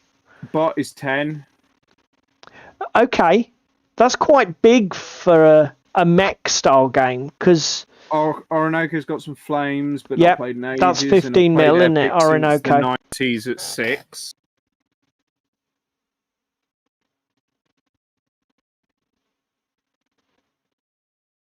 Crispin's in 2832. Toros. See, Toros plays. Is that because you play a lot of mass army games? See, Toros pitches towards a small. Is that your preferred game style, Toros? The large army, either fantasy or historicals. You see, we talked about 2mm earlier on. Again, I'll be honest, I've done 6mm with the Epic, but it's not something. Really small scale gaming is not something I am hugely familiar with. Okay, so Tim says Bot War started at around 8ish, but the designer got a bit flexible with it, so called it 10. That's fair. I mean, to be fair, as long as the miniatures look fucking cool, I mean, they're futuristic mechs. Well, somebody going to come to him and say, oh, that's not to scale. It's like, to scale with what, you fucking idiot? I made it up. It's like, get a life. Sorry, I didn't realise you was a rivet counter. Yeah. Yeah. So, I mean, it's good to see. There's, obviously, Darren said he's 2832 only. Crispin's 2832 only. But most of the other guys have flexed their muscles into different things. Do you have specific Bot War terrain, Tim? I guess you probably do. Battletech is 6mm, yeah. Is that something that varies quite a bit across the range of models, I guess, Toros? They're not all exactly in scale? Because Battletech's been... I mean, there must be so many different ranges of models for Battletech, because they've been making the bloody things for, like, what, 30 years now, haven't they? Yeah.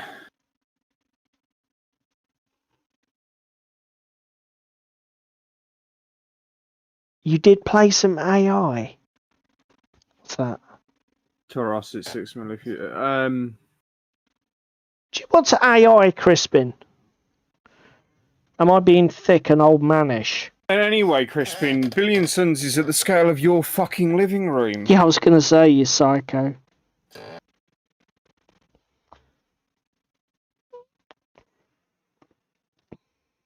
Again, it's irritating for me because, like, Gaslands gets a lot of play at club.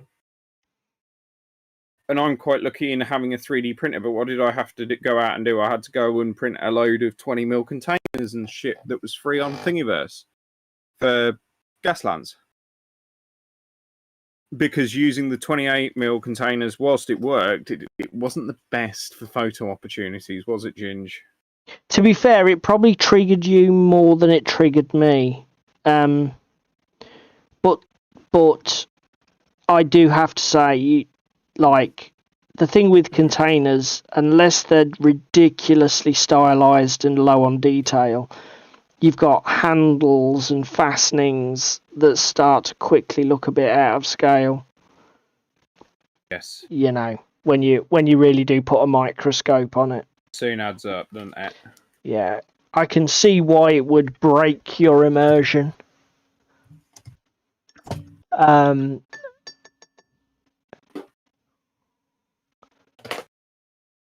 Yeah. Again, that's I'd cool. rather just have a generic. Again, because that 28 to 32 is so fucking commonplace, you can get away as well with, like, having a sci-fi crate scat set that'll do you Infinity Necromunda 40k Firefight. It'll do all of the games for you. You've only got one piece of terrain to do. That is one good thing about playing at a consistent scale for me. You've got some homework there from Crispin. Warhammer Old World Priest STLs. What? Human style priest? Yeah, so it'll be like Empire priests. Crispin, may I make a civil suggestion that you nip over to Titan Forge and look at their Scarlet Crusade stuff? There you go. Because there you go, it's Crispin. like Spanish Inquisition style. The Empire's got more of a Teutonic Central European feel, but it might work. I take a look at them, Crispin. In for a penny, in for a pound. Yeah, Toros says the original stuff for BattleTech was all over the place with scaling.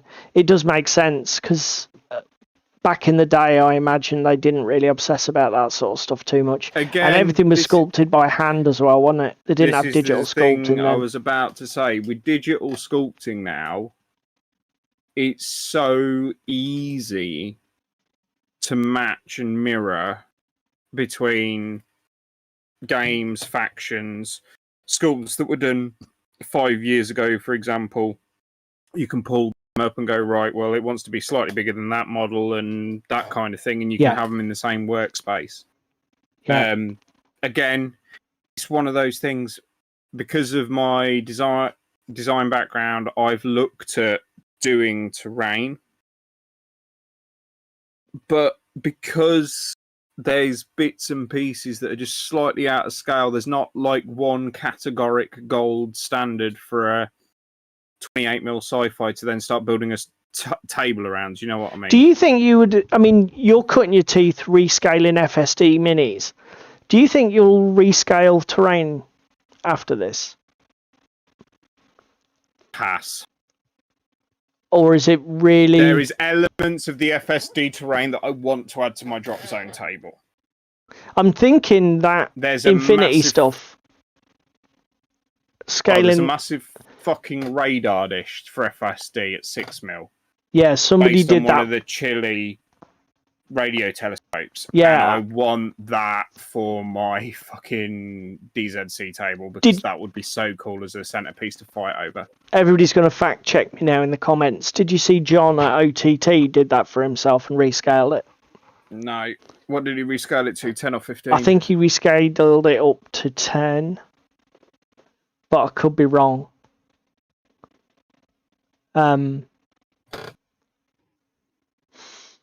I can't remember what he used it with now. I remember I've seen it in... Rebacked them in Titan Forge. He's rebacked it in Tribes.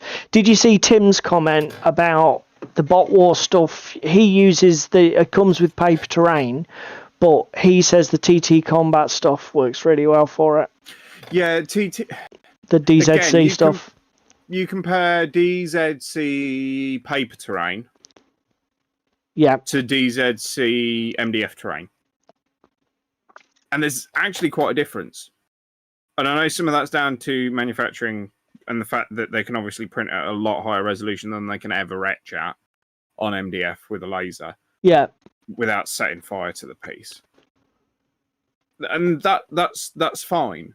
But then you look at certain bits that they've done in fucking MDF and not... Just bear with me while I lean out of shot a second, boys. Yeah, and no girls. problem.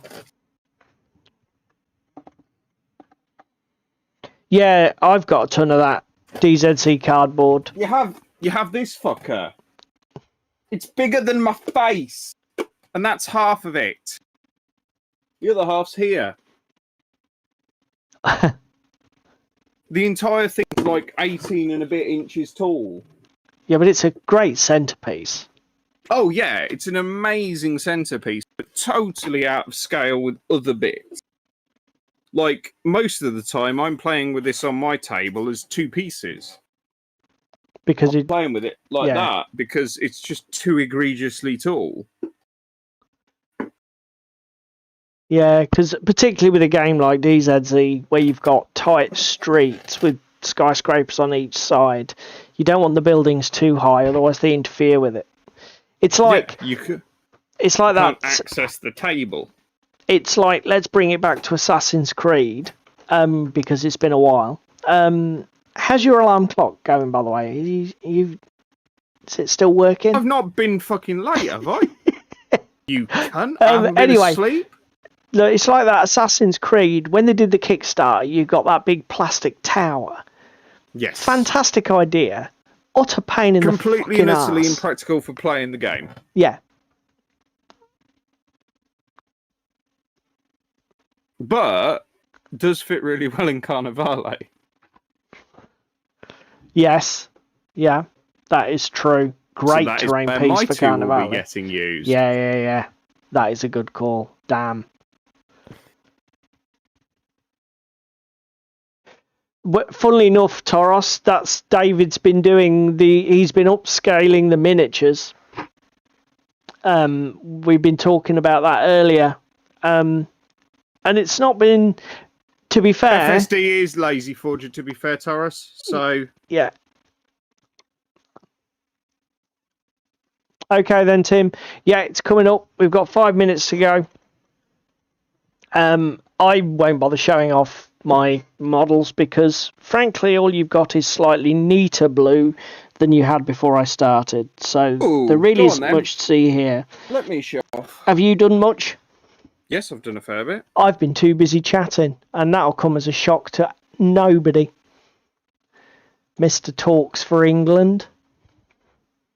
So we got a dry brush on these. Yes, Crispin, for David, terrain can definitely be too big. So my thumbnail was almost prophetic. We got some wood down on my anglerfish. Oh, you see, the more you get the white covered, the better those express paint things look. Some gold armor. Oh my god, that is gold. I'm assuming you're going to knock that back. It's going to be getting a wash. Yeah. Wow. Jesus. What's that, Retributor? Yeah. Yeah, it's got that deep bronzy yellow. And then we went a little bit ostentatious with these halflings. They got a burgundy coat. And that works really well though, mate. And then we finished some more. Where are they? Tim, big titter. There we go. There's the Tatooies.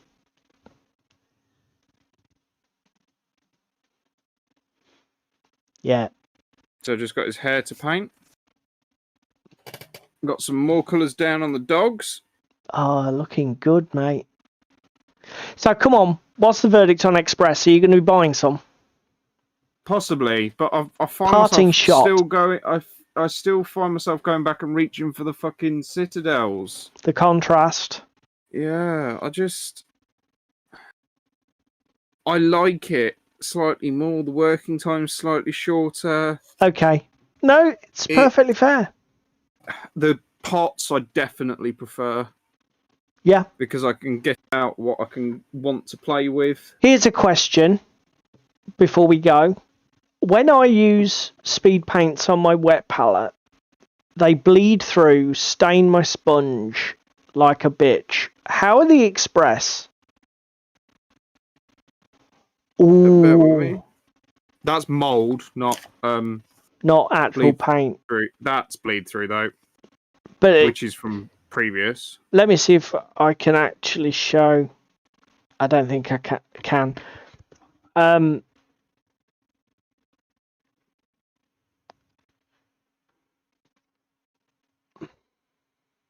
Trying to do this. Yes, he has got quite a nice meat hammer. He likes to beat his meat, Tim. All of that staining is speed paint. It's absolutely wrecked my sponge. I mean, to be fair, it doesn't. It's bound within the sponge. It doesn't bleed back through, and I've not had any issues with it. But it is bloody annoying. And I haven't. It is what it is. I do prefer using speed paints on the wet palette because their drying time is ridiculous. I did start using them on a dry palette, but I literally wasted so much paint because I'd put a drop out and I couldn't get it on the miniatures fast enough. It would just congeal and solidify. Yeah. Are you done then, mate? I am done. I'm just trying to think. Do I want to go Space Grey or do I want to go Basilicanum? What's that on your? Was it on some my sort cat? Cat? On my Meow. on my pussy that was just on Ooh, screen. on his pussy. Awkward. Right, we're going to call it here, guys. It's 10 o'clock. We hope you enjoyed it. Thank you very much for everybody who was here in chat. You, as usual, you were complete legends and made the show. Thank you very much if you're catching us later on YouTube. It's very much appreciated, and we hope you find it a little bit entertaining while you're getting some hobby done. If you can find time to do only one thing, please like the video. It helps so much with YouTube.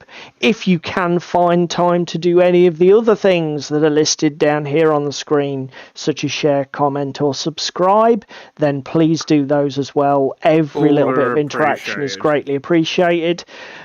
Tell us in the comments down below. Do you play at scales other than 2832?